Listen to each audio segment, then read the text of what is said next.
goodness, if I don't address that, we're really going to miss something pretty major here.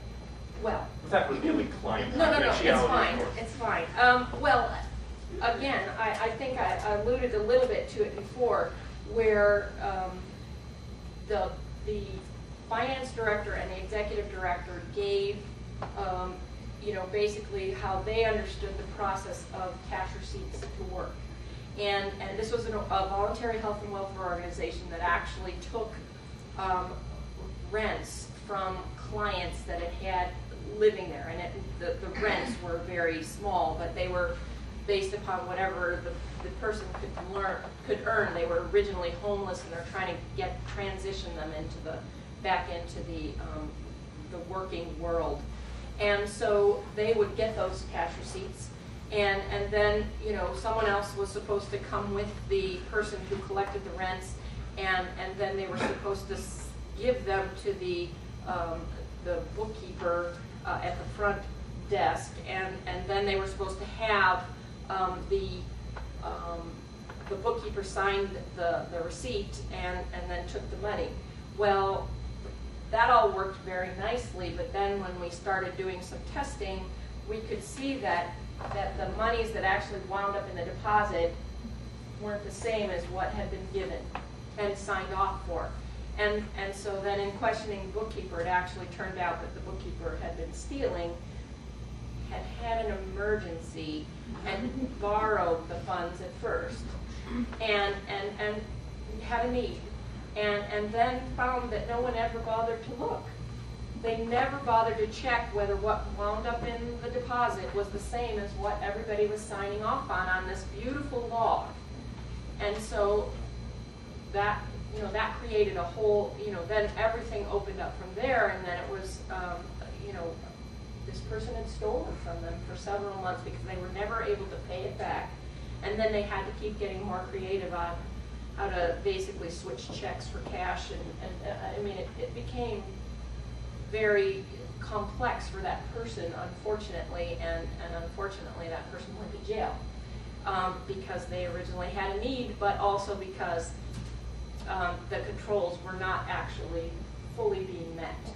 And so what everyone perceived was being done, everyone thought everybody else was doing, but it really didn't turn out that way. So certainly that brought us to another place that we had to then go in and try to find how much the loss had been, so that they could actually, you know, turn it into their insurance company, because they actually had a dishonesty policy, thankfully, and so they were able to recover some funds. But that's a good transition. Let's talk about fraud and the auditor's role in detecting fraud. Tell us how you orient yourself to that and what you do to look for fraud. Okay. And why so much emphasis on fraud?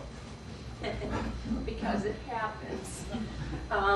Well, certainly, again, because of all of the audit failures and things that have happened, where, and the fact that fraud does occur to organizations that don't actually take care of the internal controls over the assets that they're actually given, that has become, you know, of concern to a lot of people. And so the standard, the auditing standard number 99 came out and said that the auditors need to at least inquire of the client whether they know of any fraud, excuse me, that occurred during the year that's going to be audited, whether they know of anybody who made any allegations.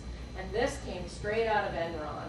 The issue of the whether someone made allegations is because, you know, there were whistleblowers who came forward, and then some people tried to shove it under the rug, and they got fired, and various things that, you know, that happened with all of the whistleblowers. And so now when Sarbanes-Oxley came out, it does not affect nonprofits other than related to whistleblowers, that it makes it illegal for any entity to retaliate against a person that brings forward any information. And so you need to find out, A, if the organization has a whistleblower policy, that it has a report, that it has basically published, and whether, you know, how it deals with that. So the auditors need to talk to the executive director, need to talk to the finance people, need to talk to the voluntary audit committee chair, or the treasurer, or finance committee people, or the board, depending on which one is, given the governance over the audit. And then it also needs to have some conversations with non-financial people within the organization, and it can pick those people at random. But the questions are pretty much all the same, and it's basically, do you know of any fraud? Do you know of, where do you see, and so the idea is basically to remind the management and the board that it's really ultimately their responsibility to take care of all of the areas where fraud could occur, and to have controls in place that will keep it at least from being able to go a long time without being detected. I mean, people are always going to come up with some new way that it can be done, and it's related to, and it's not just related to cash, it's checks as well. It can happen, and so the idea there is to really, the auditor, it does have some, if you say that you feel that there's a risk of fraud in a particular area, cash receipts, or inventory, or anything that you bring forward, the auditor then does need that, their responsibility is then to design some test to try to figure out whether any fraud did occur. If you say you don't see any fraud, and you don't see any risk, you don't see any problem, you don't see, you just can't even think that anything would ever happen here. Everybody's so wonderful, and we trust them all, and they've been here 20 years, and they're just fabulous people. They can never do anything. We will still try to look at certain, again, areas where we think the risk might be, but we're not. As part of the audit, it isn't our ultimate responsibility to find fraud, whatever fraud might be in your organization. We want to look at places where we think there's a risk. If you say there's a risk, we're definitely going to look at it. But really, it's also, those fraud questions are really to get you thinking about where do you think fraud can happen. And the first years, I can tell you, in working with all the clients that we work with, in the first year, no one thought that there was any risk. The second year, well, they started to come up with a few things. But now, in probably the third and fourth year, they're really thinking about things, and they're really coming forward with some ideas that are great. And so, there's a certain, it's almost now become enthusiastic, maybe, for some of them, to think of different ways that they hadn't thought before.